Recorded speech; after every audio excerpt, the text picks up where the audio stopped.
ये हमारी जो साइंस की सीरीज चल रही है यानी कि एनसीईआरटी क्लास 10 की जो साइंस की बुक चल रही है, इसका वन लाइनर में आपके लिए लेकर आया हूँ जो आने वाले एग्ज़ाम्स हैं, स्पेशली रेलवे एग्ज़ाम। वहाँ से इस वीडियो सीरीज से आपको काफ़ी ज़्यादा क्वेश्चंस देखने के लिए मिलने वाले हैं। तो इस सीरीज का पहला वीडियो हम ऑलरेडी अपलोड कर चुके हैं।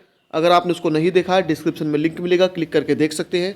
तो चलिए करते हैं शुरू। आज का पहला प्रश्न है, सीसा संचायक बैटरियों में विद्युत अपघट्य के रूप में किस अम्ल का प्रयोग किया जाता है। अब यहाँ पर सीसा संचायक की जगह आपको लेड संचायक दिया जा सकता है। तो ये क्या जाता है, सल्फ्यूरिक अम्ल का या सूत्र इसका दिया जा सकता है H2SO4। तो किसका क्या जाता है, H2SO4 का इस्तेमाल किया जाता है सीसा संचायक बैटरियों में यानी कि सल्फ्यूरिक अम्ल का। नेक्स्ट है, हमारे आमाशय में कौन सा अम्ल पाया जाता है। ये बहुत इंपॉर्टेंट क्वेश्चन है, कई बार ये पूछा जा चुका है और ऊपर वाला भी कई बार पूछा जा चुका है। तो ये पाया जाता है हाइड्रोक्लोरिक अम्ल यानी कि HCl, ये इसका सूत्र होता है। तो हमारे आमाशय में जो भोजन को पचाता है, हाइड्रोक्लोरिक अम्ल पाया जाता है, HCl पाया जाता है। नेक्स्ट है शुद्ध सोडियम क्लोराइड। अब शुद्ध सोडियम क्लोराइड मतलब NaCl मतलब नमक का घनत्व कितना होता है। तो ये होता है 2.17। तो जो नमक का शुद्ध नमक होता है, इसका जो घनत्व होता है 2.17 होता है। नेक्स्ट है पीएच पैमाने की खोज किसने की थी। तो पीएच पैमाना दिया था सोरेनसन ने। सोरेनसन, ध्यान रखना है, सोरेनसन ने। नेक्स्ट है पीएच पैमाने से क्या मापा जाता है। तो ये मापा जाता है हाइड्रोजन आयनों की सांद्रता, या आप कह सकते हैं H पॉजिटिव आयनों की सांद्रता। H पॉजिटिव की सांद्रता यानी कि हाइड्रोजन आयनों की सांद्रता इससे मापी जाती है। नेक्स्ट है अम्ल वर्षा का पीएच मान कितना होता है। तो ये होता है 5.6 से कम। यानी अम्ल वर्षा को अम्ल वर्षा तभी कहते हैं जब इसका जो पीएच वैल्यू होती है वो 5.6 से कम हो जाती है। नेक्स्ट है अम्लों का पीएच मान कितना होता है। तो ये होता है 7 से कम। यानी अम्ल का जो पीएच मान होगा वो 7 से कम होता है। अगर बात करें हम क्षारक की, तो क्षारकों का जो पीएच मान होता है ये 7 से अधिक होता है। अम्ल का 7 से कम, क्षार का 7 से अधिक। उदासीन का पीएच मान कितना होता है। तो ये होता है पूरा पूरा 7। तो ध्यान रखना, अगर 7 है तो उदासीन, और अगर लेस देन 7 मतलब 7 से कम है तो अम्ल होता है, और 7 से अधिक होता है तो वो क्षार होता है। नेक्स्ट है अम्ल की क्रिया क्षार से होने पर क्या बनता है। ये आपको ध्यान रखना है, मोस्ट इंपोर्टेंट क्वेश्चन है, कई बार पूछा जा चुका है, रिपीटेड क्वेश्चन है कि जब अम्ल और क्षार की क्रिया होती है तो क्या बनता है। तो ये हमेशा ध्यान रखना है, एक तो जल बनेगा और साथ ही साथ लवण बनता है। अम्ल और क्षार की क्रिया होने पर लवण और जल बनते हैं। नेक्स्ट है अम्लों का स्वाद कैसा होता है। तो ये होता है खट्टा। अम्ल स्वाद में कैसे होते हैं, खट्टे होते हैं। नेक्स्ट है अम्ल लिटमस पत्र पर क्या प्रभाव डालते हैं, कैसा प्रभाव डालते हैं। रिपीटेड क्वेश्चन है ये, लास्ट टाइम भी रेलवे ग्रुप डी में पूछा गया क्वेश्चन है। तो अम्ल लिटमस पत्र पर कैसा है कि ये नीले लिटमस को लाल कर देते हैं। यानी अम्ल जो है नीले लिटमस को लाल कर देते हैं। नेक्स्ट है क्षारक स्वाद में कैसे होते हैं कड़वे। क्षारक स्वाद में कड़वे होते हैं। नेक्स्ट है क्षारक लिटमस पत्र पर कैसा प्रभाव डालते हैं। तो देखिए अम्ल नीले को लाल कर देते हैं और ये लाल को नीला कर देते हैं। नेक्स्ट है सेब में कौन सा अम्ल पाया जाता है। तो ये पाया जाता है मैलेइक अम्ल। सेब में मैलेइक अम्ल पाया जाता है। और सभी अम्लों में जितने भी ये प्राकृतिक स्रोत होते हैं अम्लों के, इनका एक ट्रिक के साथ वीडियो हमने ऑलरेडी अपलोड कर रखा है। आपको डिस्क्रिप्शन में लिंक मिलेगा, वहाँ से क्लिक करके आप उसको देख सकते हैं। नेक्स्ट है दही में कौन सा अम्ल होता है। तो ये होता है लैक्टिक अम्ल। दही में लैक्टिक, यानी सेब में होता है मैलेइक अम्ल और दही में होता है लैक्टिक अम्ल। नेक्स्ट है इमली में कौन सा अम्ल होता है। तो ये होता है टार्टरिक अम्ल। इमली में टार्टरिक अम्ल होता है। नेक्स्ट है सिरके में कौन सा अम्ल होता है। तो ये होता है एसिटिक अम्ल। सिरके में एसिटिक अम्ल होता है। ये अम्लों के जो प्राकृतिक स्रोत है ये आपसे एग्जाम में पूछे जाएंगे और जरूर से जरूर पूछे जाएंगे। नेक्स्ट है संतरे में कौन सा अम्ल होता है। तो देखिए संतरे में या रसीले फलों में जो होता है ये सिट्रिक अम्ल होता है, ध्यान रखना है, सिट्रिक अम्ल। नेक्स्ट है चींटी के डंक में कौन सा अम्ल होता है। मोस्ट इंपोर्टेंट क्वेश्चन है, ये होता है फॉर्मिक अम्ल, जिसे आप मीथेनोइक अम्ल भी कह सकते हैं या फॉर्मिक अम्ल इसे कह सकते हैं। HCOH इसका रासायनिक सूत्र होता है। चींटी के डंक में या बिच्छू जो घास होती है उसके डंक में यानी बिच्छू घास में ये पाया जाता है फॉर्मिक अम्ल। नेक्स्ट है पीतल एवं तांबे के बर्तनों में दही एवं खट्टे पदार्थ क्यों नहीं रखने चाहिए। तो सबसे पहली बात यह है कि दही और खट्टे पदार्थ जो होते हैं ये होते हैं अम्लीय प्रकृति के, और अम्लीय प्रकृति के होने के कारण जब ये तांबे या पीतल के बर्तनों में रखे जाते हैं तो मैंने आप क्या बनता है यहाँ से बनते हैं विषैले लवण। और विषैले लवण जब ये बनते हैं तो ये स्वास्थ्य के लिए बहुत हानिकारक होते हैं। इसलिए जो भी खट्टे पदार्थ होते हैं या दही वगैरह होते हैं, इनको तांबे और पीतल के बर्तनों में कभी नहीं रखना चाहिए लंबे समय तक के लिए, जिससे कि ये विषैले लवण बना लेते हैं और उसको हम खाते हैं तो वो हमारे स्वास्थ्य के लिए काफ़ी हानिकारक हो सकते हैं। नेक्स्ट है धातु की क्रिया अम्ल से होने पर सामान्यतः कौन सी गैस निकलती है? मोस्ट इंपोर्टेंट क्वेश्चन है आपके लिए। ये निकलती है हाइड्रोजन गैस। यानी धातु की क्रिया जब अम्ल से होती है तो ये हाइड्रोजन गैस निकलती है। नेक्स्ट है अम्ल का जलीय विलयन विद्युत का चालन क्यों करता है? देखिए अम्ल में मैंने आपको बताया क्या होते हैं, H पॉजिटिव आयन होते हैं और जब ये जल में मिलते हैं तो ये H पॉजिटिव आयन को मुक्त कर देते हैं, तो इसलिए अम्ल का जो जलीय विलयन होता है वो विद्युत का चालन करता है हाइड्रोजन आयनों के कारण, यानी कि H पॉजिटिव आयनों के कारण ही अम्लों का जो जलीय विलयन होता है वो विद्युत का चालन करता है। नेक्स्ट है H पॉजिटिव आयन की सांद्रता का विलयन की प्रकृति पर क्या प्रभाव पड़ता है?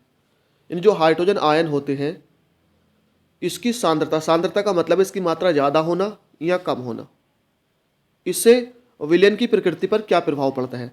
तो विलयन की अम्लता यानी अम्लीय प्रकृति का निर्धारण होता है, यानी कि अगर H पॉजिटिव आयन की सांद्रता ज़्यादा है तो ये ज़्यादा अम्लीय होगा विलयन, और कम है तो विलयन कम अम्लीय होगा। नेक्स्ट है OH आयन की सांद्रता का विलयन की प्रकृति पर क्या प्रभाव पड़ता है? तो ये भी विलयन की क्षारीय प्रकृति का निर्धारण करता है। H पॉजिटिव आयन अम्लीय प्रकृति का, OH नेगेटिव आयन क्षारीय प्रकृति का। अब OH नेगेटिव आयन अगर ज़्यादा है विलयन में तो मतलब क्षारीय ज़्यादा है, कम है तो क्षारीय कम है। नेक्स्ट है विरंजक चूर्ण, और विरंजक चूर्ण को हम क्या कहते हैं? ब्लीचिंग पाउडर भी कहते हैं। निर्माण में प्रयुक्त पौधा है, इसके निर्माण में तो होता है हैंस क्लेवर, जिसे बैकमैन भी कहा जाता है। ये पौधे का नाम आपको ध्यान रखना है, हैंस क्लेवर या बैकमैन। नेक्स्ट है CaOCl2 यौगिक का प्रचलित नाम क्या है? तो इसका नाम है विरंजक चूर्ण या ब्लीचिंग पाउडर। सूत्र आपको ध्यान रखना CaOCl2। नेक्स्ट है जिप्सम का सामान्य सूत्र क्या होता है? तो ये होता है CaSO4 इंटू 2H2O।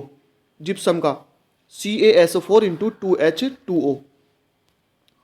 नेक्स्ट है जिप्सम को 373 केल्विन पर गर्म करने पर क्या होता है? तो ये बनता है प्लास्टर ऑफ पेरिस। अभी मैंने सूत्र बताया था क्या होता है, CaSO4 इंटू 2H2O। इसको जब 373 केल्विन पर आप गर्म करते तो यहाँ से बनता है CaSO4 इंटू हाफ H2O, यानी जल के जो यहाँ से 1.5 अणु होते हैं, 3/2 जल होता है, ये निकल जाता है। तो यहाँ से बनता है CaSO4 इंटू हाफ H2O। तो आपको एक चीज़ और ध्यान रखनी है, प्लास्टर ऑफ पेरिस का सूत्र क्या होता है? CaSO4 into half H2O। ये होता है प्लास्टर ऑफ पेरिस का सूत्र। अगर यहीं पे आ जाए आपका जिप्सम का तो CaSO4 इंटू 2H2O होता है। ये चीज़ आपको ध्यान रख के चलनी है साथ ही साथ। नेक्स्ट है सोडियम हाइड्रोजन कार्बोनेट, यानी खाने के सोडे का रासायनिक सूत्र क्या होता है? ये होता है NaHCO3। देखिए सोडियम हाइड्रोजन कार्बोनेट तो सोडियम हाइड्रोजन कार्बोनेट NaHCO3।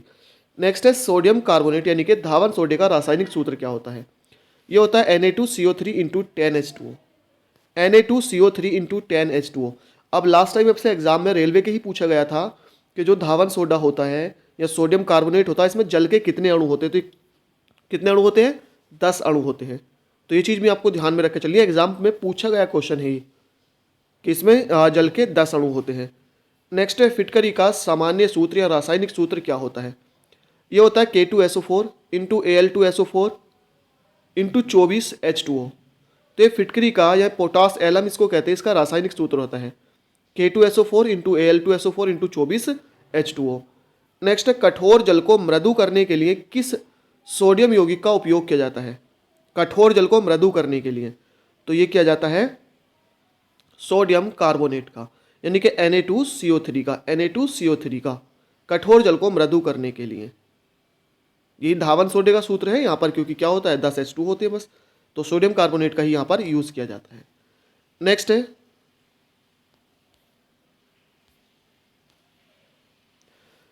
है आश्रित जल विद्युत का चालन क्यों नहीं करता है? आश्रित जल देखिए ये क्या हो जाता है? उदासीन हो जाता है। आश्रित जल जिसे भाप आश्रित भी आप कह सकते हैं, क्योंकि ये प्योर पानी होता है। देखिए शुद्ध जल विद्युत का चालन करता ही नहीं है, क्योंकि वो उदासीन होता है। जल में जो अशुद्धि होती है उन अशुद्धि के कारण ही जल जो होता है वो विद्युत का चालन करता है।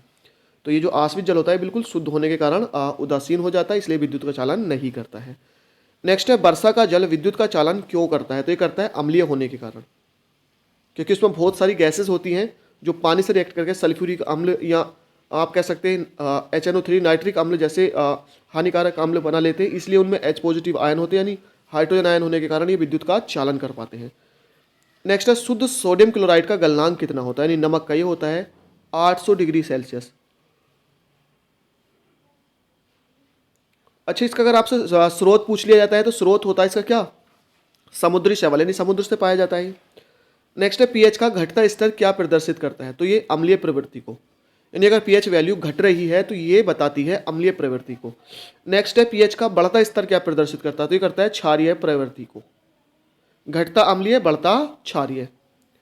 नेक्स्ट है दंत क्षय किस कारण होता है, तो मुंह में बड़ी अम्लता के कारण, यानी हमारा जो दांत का कैल्शियम फास्फेट का बना होता है इनेमल, जो सबसे कठोर पार्ट होता है, लेकिन जब मुंह में क्या होता है, जो खाना रह जाता है वो खाना सड़ने लगता है, जिसका मुंह की जो पीएच वैल्यू है वो डाउन चली जाती है और इसलिए हमारे दांत खराब होने लगते हैं, इसे दंत क्षय बोलते हैं।